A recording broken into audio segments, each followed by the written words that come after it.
Halo, selamat datang kembali di kelas IPA. Nah, video kali ini kita akan coba membahas bagian kedua dari latihan ujian kenaikan kelas atau penilaian akhir tahun. Video pertama tentang biologi, video kedua tentang fisika. Gampang itu fisika, fisika itu gampang. Kita cek video berikut ini. Let's go!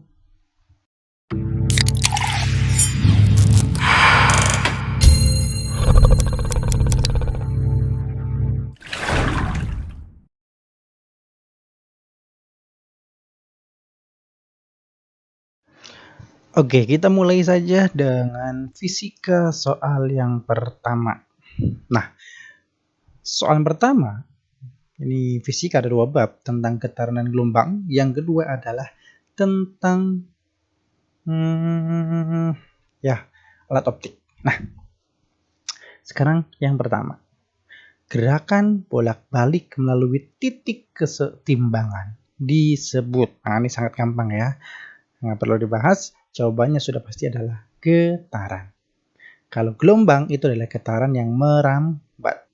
Kalau desir itu adalah salah satu jenis bunyi.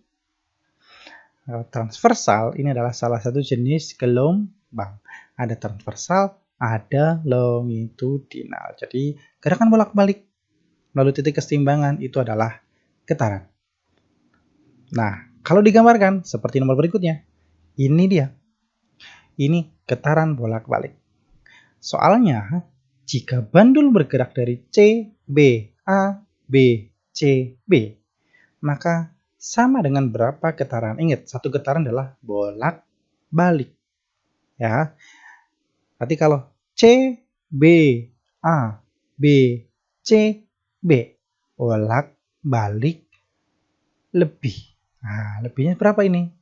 Nah, di video yang dulu kita bahas kalau gambar seperti ini, maka 1 kali perpindahan segini, 1 kali gini nih, ya. 1 kali loncat ini adalah 1/4.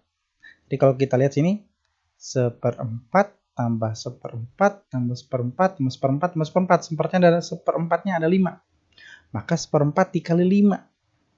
Ada yang tahu 1/4 dikali 5 berapa? Ya, pintar. 1/4 dikali 5 ya 5/4. Tulisannya bagus banget. 5/4. Kira-kira kalau 5/4 itu jadikan ke desimal berapa nih? Sama dengan 1/4. 1/4 itu adalah 1,25. Oke. Ingat 1/4, 1/4, 1/4, 1/4, 1/4. Ada 5 dikali 1/4. Maka jawaban yang tepat itu adalah 1,25. 1/4. Mudah bukan? Kita lanjut. Nomor berikutnya. Gelombang yang dapat merambat tanpa media perambatan disebut gelombang apa? Gelombang menurut media perambatannya ada 2. Ada namanya mekanik, ada namanya elektromagnetik. Kalau mekanik ini perlu media rambat. Kalau elektromagnetik ini bukan atau tidak memerlukan media rambat. Jadi jawaban yang tepat adalah elektromagnetik. Sedangkan bunyi itu apa? Transversal itu apa? Apa kaitannya dengan soal ini? Bunyi itu adalah salah satu dari contoh mekanik. Oke, contoh gelombang mekanik. Transversal juga masuknya ke gelombang mekanik. Oke? Nah, kalau yang elektromagnetik itu bisa radio, bisa sinyal handphone kamu, ya. Ini adalah contoh gelombang yang elektromagnetik. Mudah bukan? Kita lanjut. Gelombang yang arah rambatnya tegak lurus dengan arah getarannya disebut. Nah, gelombang menurut arah getarannya, arah rambatannya itu dibagi menjadi 2. Apa? Di sini itu adalah ada gelombang transversal, ada gelombang longitudinal menurut arah rambatannya. Nah, sekarang manakah yang tegak lurus? Yang tegak lurus itu adalah gelombang transversal. Ini tegak lurus. Kalau yang longitudinal ini adalah yang sejajar. Arah rampatan tegak lurus transversal. Arah gerakannya, arah getarannya itu adalah sejajar. Itu adalah longitudinal. Oke. Nah, contoh dari transversal gambarnya seperti ini nih. Nah, lihat nih. Ya. Kalau yang longitudinal yang seperti ini nih. Nah, aduh. Nah, ini gambarnya bagus ya. Nah, ada rapatan, ada renggangan, itu adalah longitudinal. Oke, ingat lagi ya. Nah, jadi jawabannya apa tadi? Transversal, bagus. Kita lanjut soal berikutnya. Perhatikan gambar berikut. Panjang satu gelombang atau kita sebut dengan lambda, satu lambda atau panjang lambda. Gambar tersebut adalah, ini gambarnya. Panjang satu gelombang itu berapa? Ini satu gelombang adalah satu bukit, satu lembah. Ini berarti berapa gelombang? 1, 2, 3. 3 gelombang 12 cm. Berarti satu gelombang berapa cm? Tidak perlu rumus. Cukup pakai logika. 3 gelombang 12. Satu gelombang pasti 4. Mudah bukan? Oke. Nah, kita lanjut berikutnya. Bunyi yang memiliki frekuensi kurang dari 20 Hz disebut bunyi apa? Nah, bunyi menurut frekuensi dibagi menjadi 3. Apa saja itu? Ada ultrasonik, ada infrasonik, ada audiosonik. Ini sudah pasti salah. Kalau ultra itu adalah lebih besar dari 20.000 Hz. Kalau infra kurang dari 20. Kalau audio ini yang kita dengar, yaitu antara 20 Hz sampai 20.000 Hz. Jadi jawabannya yang mana? Ya sudah pasti ini adalah infrasonik. Mudah bukan? Nah, tidak ada yang sulit. Kalau kita belajar pasti mudah. Kita lanjut nomor berikutnya. Saat berkemah di pegunungan, Tono di pinggir jalan di pinggir lembah berteriak. Ternyata suara begitu jelas terpantul setelah Tono berteriak. Halo, halo, halo, halo, halo. Nah, seperti itu. Apa kabarnya? Baik, baik, baik, baik. Oh, kok cuma dijawab. Nah, dari cerita tersebut, bunyi pantul yang dialami Tono adalah bunyi pantul yang setelah bunyi asli. Nah, yang mana kira-kira? Gaung? Gaung ini adalah bunyi pantul yang merusak bunyi asli, itu gaung. Nama lain gaung itu adalah kerdam. Yang memperkuat bunyi asli, ini bukan. Setelah bunyi asli. Setelah bunyi asli itu adalah gema. Oke? Gema setelah bunyi asli, gaung dan kerdam ini sedikit berbarengan dengan bunyi asli. Ya, beririsan sehingga merusak bunyi asli. Kalau memperkuat bunyi asli, ini membantu bunyi asli sehingga terdengar lebih jelas. Nah, jawabannya adalah gema. Kita lanjut. Di sore hari, Gani melihat sebuah petir. Bunyi petir terdengar 3 detik setelah cahaya kilat terlihat dari langit. Jika kecepatan rapat bunyi di udara adalah 340 meter per detik, maka berapakah jarak petir dari Gani? Gani ada yang tahu Gani? Gani warnanya apa Gani? Lani kuning, Tayo biru, Lani Gani hijau kalau nggak salah. Oke, kita balik lagi ke konteksnya. Jadi ada petir. Jeder. Di sini Gani. Nah, pasti ini gelombangnya ini merambat. Gelombangnya merambat, gelombang suaranya. Maka petir akan terlihat dulu baru gelombang suaranya nyampe. Kecepatan cahaya lebih tinggi daripada kecepatan bunyi. Maka terlihat dulu, baru terdengar suaranya. Nah, kalau yang kira-kira nggak kedenger tapi kecium duluan, apa itu? Nah, beda kalau itu ya. Nah, sekarang kita lanjut lagi. Nah, di sini petir, di sini gani. Kira-kira jaraknya berapa? Selisih waktunya 3 detik. Kecepatannya 340 meter per detik. Ini menggunakan rumus kecepatan biasa.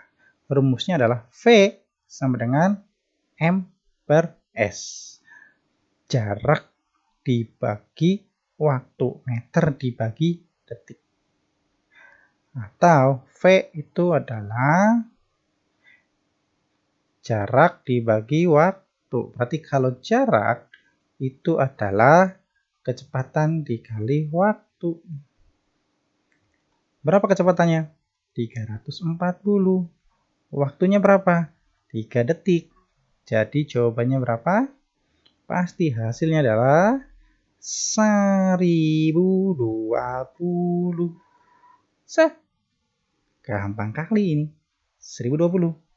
Ini jawaban pastinya. Ingat, kalau dicari jarak, maka tinggal dikali kecepatan dengan waktunya. Ini tidak memantul.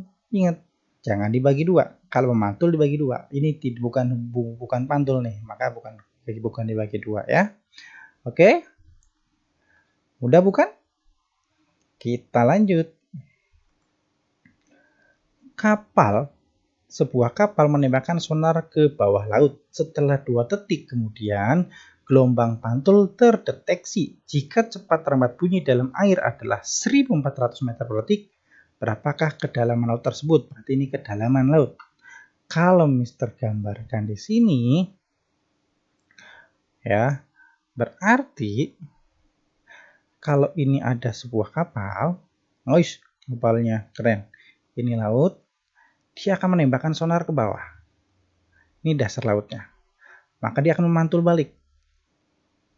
Nah, memantul balik ini, maka kapal ini akan dideteksi lagi. Berarti ini jaraknya bolak-balik. Oke? Tadi rumus jarak itu adalah jarak S itu adalah V dikali T. Jarak, kecepatan dikali waktu. Karena ini bolak-balik, maka jaraknya sebenarnya setengahnya atau dibagi 2. Kecepatannya berapa? 1400. Dikali waktunya berapa? 2 detik. Dibagi 2 lagi. Coret-coret. Ada hasilnya udah ketahuan. 1400 meter. Jadi kedalamannya adalah, ya benar, 1400 meter. Jawabannya adalah 1400 ya. Oke. Gimana? Gampang atau mudah? Nah, gampang ya. Kita lanjut lagi. Soal berikutnya. Perhatikan pernyataan di bawah ini. Menentukan jarak tebing, menentukan kedalaman laut, menentukan jarak petir terhadap pengamat, dan menentukan tinggi pohon. Kegiatan yang termasuk pemanfaatan bunyi adalah, menentukan jarak tebing, ya bisa dengan bunyi pantul. Menentukan kedalaman laut, baru kita tadi bahas, itu bunyi pantul. Menentukan jarak petir terhadap pengamat, ini bukan bunyi pantul. Ingat tadi, soal-soal sebelumnya ya. Jarak petir itu bukan bunyi pantul. Sedangkan menentukan tinggi pohon, ini dalam pramuka ini tidak ada pemanfaatan bunyi ini. Ya. Nah, jadi jawabannya adalah 1 dan 2. Yang tepat adalah ini. Kita lanjut lagi. Perhatikan gambar di bawah. Hitunglah kecepatan gelombang. Kecepatan itu masih tadi apa? Jarak dibagi waktu. Oke. Kecepatan itu adalah jarak dibagi waktu. Space bagi time. Atau bahasa Indonesia jarak dibagi waktu. Oke, jaraknya. Nah, kita nggak perlu lihat semua dari sini ke sini berapa jaraknya. Kalau ini kita bisa perhatikan, potongan ini, melihat ke sini berapa jaraknya? 4. Oke, good, bagus, 4. waktunya berapa ini? Dari sini ke sini. Dari 1 detik menjadi 2 detik. Berarti waktunya berapa? 1 detik. Sip. Jadi 4 bagi 1? 4. Udah ketahuan. Oke. Jadi kecepatannya adalah 4 meter per detik. Ini pakai logika. Pakai rumus sejak dari SD. Nah, kalau pakai rumus yang SMP, bahwa kecepatan itu adalah lambda dibagi periode. Lambda itu panjang satu gelombang. Oke, sekarang kamu bisa tahu nggak ini panjang satu gelombangnya berapa? Dari sini ke sini, ini adalah setengah gelombang. Maka dari sini ke sini, nih, kamu lihat sini, ini adalah satu gelombang. Berarti berapa panjangnya satu gelombang? Pakai logika kamu. Setengah 4, maka ini adalah 8. Oke, 8. Periodenya, periode itu berarti waktu satu gelombang. Waktu satu gelombangnya berapa? Dari ujung sini ke sini. Oke, satu gelombang, satu bukit, satu lembah. Ternyata 2 detik. 8 bagi 2, 4. Mau pakai konsep yang mana aja, kecepatan seperti biasa, ataupun rumus gelombang, hasilnya akan sama. Ketika menggunakan konsepnya adalah konsep yang benar. Oke, mudah bukan? Gampang atau mudah? Nggak sulit. Oke, pintar. Kalau gitu kita lanjut. Nah, kita masuk ke cahaya. Perhatikan sifat cahaya berikut. Gambar berikut menunjukkan salah satu sifat cahaya. Ini gampang nih. Lurus. Ada lubang, dia nggak belok-belok, maka dapat merambat lurus. Lanjut. Ini ada spion. Pemanfaatan cermin. Apakah di spion? Spion ini bayangannya itu selalu tidak akan kebalik-balik. Yang pertama pasti adalah diperkecil. Oke, mobil-mobil ketika lihat di spion akan lebih kecil. Kalau gede nanti ketutup, isinya semuanya mobil, nggak kelihatan jaraknya. Yang kedua, ada nggak mobil yang kebalik? Tidak, selalu tidak akan terbalik. Maka tegak. Dan tegak itu sudah pasti apa? Tegak itu sudah pasti adalah maya. Cermin yang memiliki sifat bayangan kecil, diperkecil, tegak, dan maya, hanya ada satu cermin yang selalu. Itu adalah cermin cembung. Oke? Jawabannya adalah cermin cembung.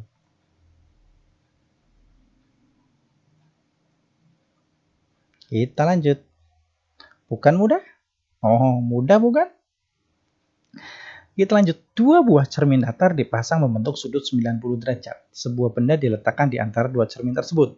Jumlah bayangan benda yang akan terbentuk pada kedua cermin itu adalah ada cermin 90 derajat. Di sini berarti siku-siku 90 derajat.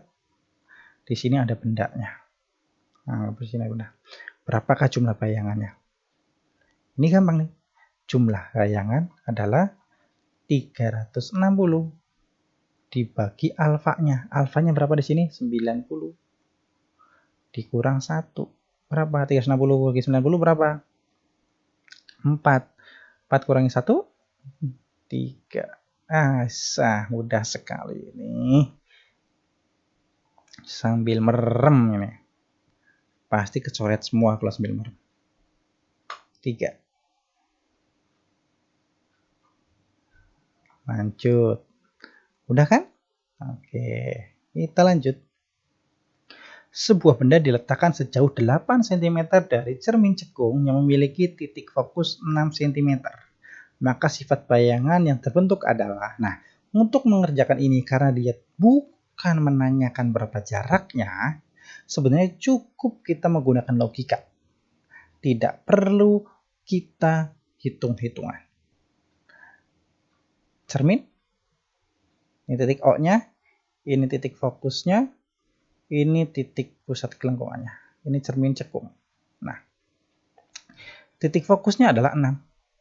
Bayangannya 8, berarti di belakang sini. Ini pasti titik pusat kelengkungannya itu pasti 12, kan 2 kali lipatnya.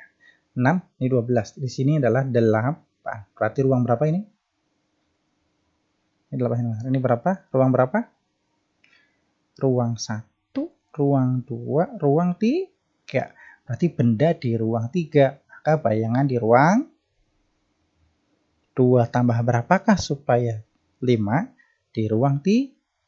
Maka bayangan adanya di sini nih, pasti nih. Di depan cermin, maka nyata. Kenyataan selalu terbalik. 2 ke 3 menjadi besar, jadi diperbesar. Berarti carilah yang diperbesar. Wih, diperbesar semua nih. Dan maya tidak mungkin terbalik. Ini adalah nyata. Nyata pasti terbalik. Maka nyata terbalik dan diperbesar. Maya nggak mungkin terbalik. Maya itu tegak. Nyata sudah pasti terbalik. Ingat ya materi sebelumnya. Nyata, kenyataan selalu terbalik. Dan maya selalu berjalan tegak.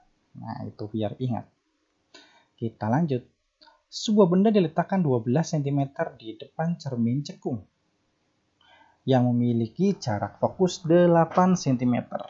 Berapakah perbesaran dan jarak bayangannya? Oke, nah kali ini harus pakai hitung-hitungan. Benda diletakkan 12 cm, berarti ini S-nya. Titik fokusnya ini 8, ini fokusnya 8. Cermin cekung, maka cermin positif, maka fokusnya tetap 8. 1 per F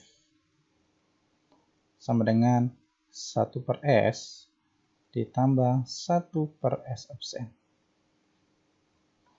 Oke, fokusnya berapa?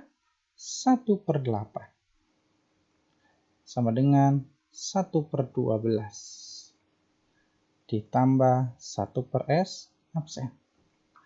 S absen per S absen kita sendirikan. Ini pindah ke sini. Set. Maka ini tadinya positif jadi negatif.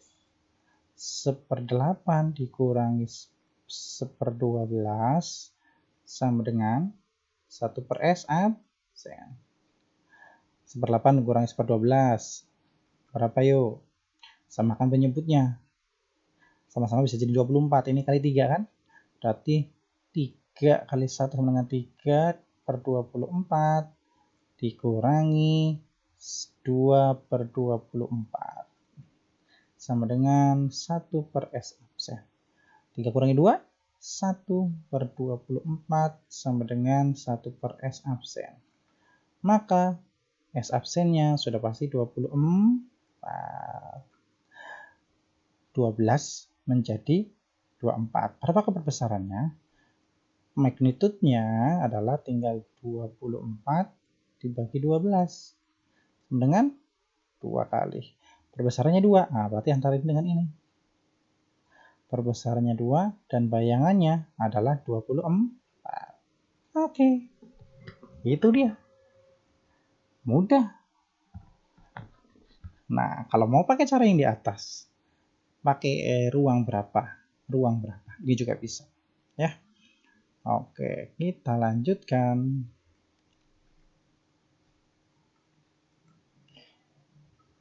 Jika kita berkaca di depan cermin cembung, sifat bayangannya akan selalu sama, yaitu bersifat. Nah, cermin cembung sama dengan spion. Spion kan mobilnya tidak ada yang terbalik. Kalau kamu lihat di spion ya, masih adalah tegak. Kalau tegak pasti maya. Cari yang maya tegak. Maya tegak. Oke, ini bisa. Maya terbalik pasti salah. Bukan nyata. Dan ini bukan nyata. Oke, karena maya, karena tegak dan diperkecil. Jawabannya adalah yang ini. Maya tegak diperkecil. Lanjut. Lensa yang bersifat selalu mengumpulkan sinar atau konvergen sehingga dalam percobaan lensa ini dapat digunakan untuk menyalakan kapas yang terkena sinar matahari adalah lensa. Nah, lensa apa yuk yang sering kalian jadikan sebagai detektif-detektifan? Atau mungkin pernah percobaan seperti yang soal ini, ya, itu adalah lensa cembung. Oke, lensa cembung. Mudah ya. Kita lanjut. Bayangan akan dikatakan bersifat nyata jika memiliki ciri sebagai berikut. Oke, kita checklist. Berada di depan lensa. Lensa itu meneruskan cahaya. Kalau berhasil meneruskan, maka nyata. Ini pasti maya. Kalau di depan lensa itu maya. Salah. Selalu diikuti sifat bayangan tegak. Nyata selalu terbalik. Ini salah. Berada di belakang cermin. Berada di belakang cermin itu adalah maya. Ini salah. Dapat ditangkap layar. Nah, ini benar jawabannya yang ini. Kalau tidak dapat ditangkap layar itu maya. Kita lanjut. Sinar istimewa yang dimiliki lensa cembung.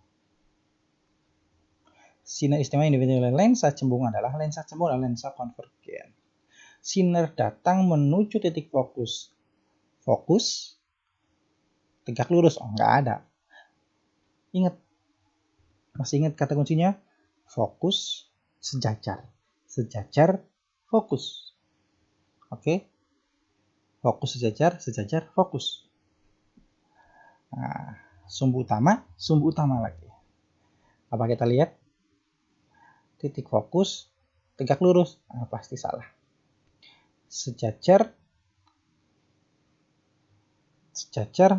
sinar datang sejajar sumbu utama akan dilakukan. Nah, ini salah. Sejajar itu harusnya adalah titik fokus di sini. Sinar datang sejajar sumbu utama dipantulkan menuju titik fokus. Nah, ini sejajar titik fokus. Sinar datang sejajar sumbu utama dibiaskan menuju titik fokus. Nah, sekarang ini sama nih. Nah, tapi ingat, lensa itu bukan dipantulkan, tapi dibiaskan. Oke? Jadi sudah pasti jawabannya adalah yang ini. Nomor terakhir.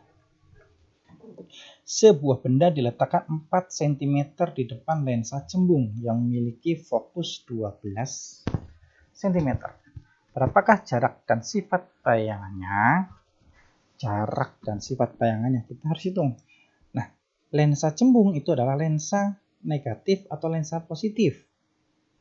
Lensa positif. Maka fokusnya tetap 12. Coba kita hitung ya. 1 per F sama dengan 1 per S ditambah 1 per S absen.